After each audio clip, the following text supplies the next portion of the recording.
Cillian, Stephen, very nice to meet both of you. Congratulations on the show. I've seen the first episode and really enjoyed it. I wonder, so Stephen, you wrote the show, and Cillian, you star as it's Thomas Shelby, one of the Peaky Blinders. Yes. I wonder if we could start off just by talking a bit about who the Peaky Blinders are and kind of what the world of the show is that that it's inhabiting. Yeah, it's set in Birmingham just after the First World War, when a lot of soldiers returned from the trenches, a lot of them very damaged, a lot of them still with their weapons, and there was a lot of violence, there was a lot of law breaking, and it mostly centred around illegal betting, because any betting off track was illegal at the time. So there were a lot of illegal bookmakers making their living, and there was turf wars and all of those things. So it's set in that world.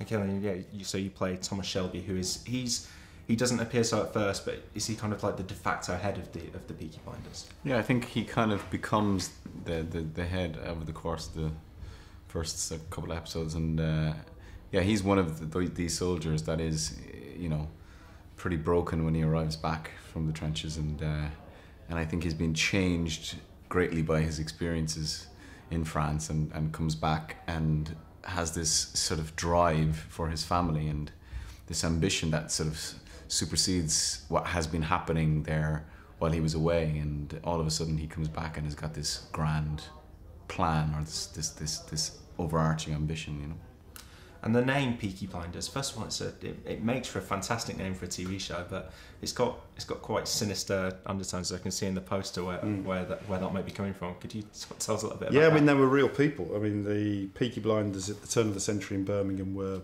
tearaways who sewed razor blades into their caps. Then when those same young people came back from the war, they were more organised gangsters and were known as Peaky Blinders. Yeah, and so what made you want to explore this setting, this period? Because it seems like something that I definitely haven't seen on screen before, and doing a bit of reading about it after watching the show seems like something that I'm surprised that we don't hear more about. I think it's a very English absence that this world has never been dealt with.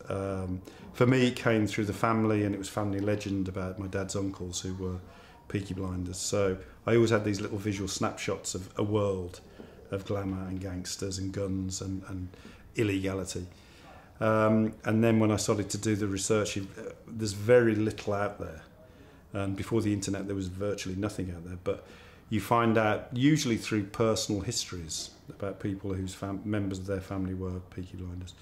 And I think it's the English have great difficulty in mythologising working class culture. They're very good at mythologising upper middle class English culture. Yeah.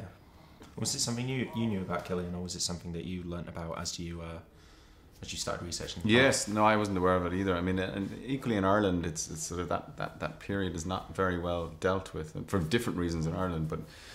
And the Irish story, funnily enough, influences our story quite a bit as the series progresses. But no, I wasn't aware of it, and I did a lot of reading, and it's fascinating. I mean, it's that the period between the two wars is particularly fascinating in Britain. The changes in society that happened between the two. Yeah, watching the show, kind of the first episode, it had me thinking about another show I've been watching recently, Boardwalk Empire, which is obviously a massively successful show in the US, but it's set in the same period. It's got these, it has the same influence from Ireland coming in, and you've got these characters coming back from the war. But at the same time, this show couldn't look and feel more different. It's incredible how, to think that these two worlds are existing at the same time. I mean, was that something you really wanted to get across, how this, because it feels like nothing. Well, I mean, to begin with, there's nothing like never having seen something to not be influenced. I've never actually watched Boardwalk Empire, and I wrote the first 2 episodes of this a long time ago, before Boardwalk Empire even was made. But I think the similarities come from the fact that it was 2 Western countries, 2 big cities, where these soldiers were coming back. The same forces were at work, and so inevitably there are going to be parallels. At the same time, you've got this fascinating look.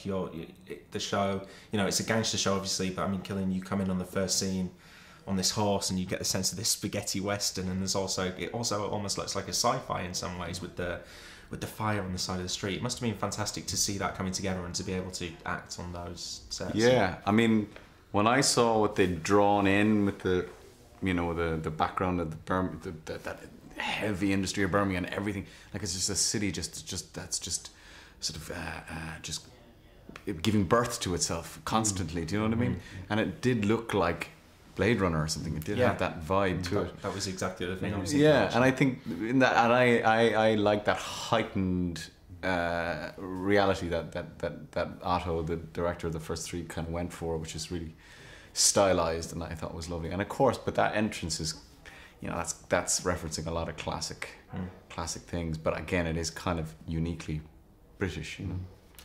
And Stephen, you must have been impressed. I mean, you're sat next to Cillian here with the cast that the show has managed to attract. I mean, I've said before that the securing Cillian really helped us secure the rest of the cast, and we got such a great cast, I think, partly because Cillian was on board. So we started to get yeses from first choices, which is always great. Yeah. And then it's one of those things, sometimes you're working hard and walking uphill and struggling and fighting, and sometimes doors just open and it gets easier and easier. And with this, it was one of those shows. And for you, Cillian, you get to face off against Sam Neill, which must be fantastic. Yeah, man. I mean, I've loved his work since I was a kid. You know, he's such a brilliant actor, and he can do everything. And like he's kind of my nemesis in this, but you still love him. You know, that's the thing. You can't help but love him.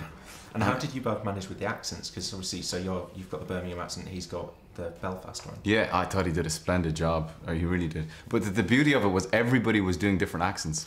So nobody really felt self-conscious because we were all on the same boat. Everybody was out of their own accent, which was great, you know. And do you think is this a one series thing, or could we see more from Peaky Blinders in the future? We'll see more. I'm working on the second series at the moment, so. Excellent. Is there? I take it. Is there just a lot more world to explore with that? Yeah, I mean, it's Tommy's story, really. It's. I'd love to take Tommy to the start of the Second World War. Would be my ambition. So there's a lot of scope there then. Excellent. And Cillian, I presume that you'd be very much love it. Yeah, love it. Excellent. Well, thanks very much for speaking to me. Congratulations on the show, and I'm very much looking forward to seeing the rest of the series. Excellent. Cheers. Okay.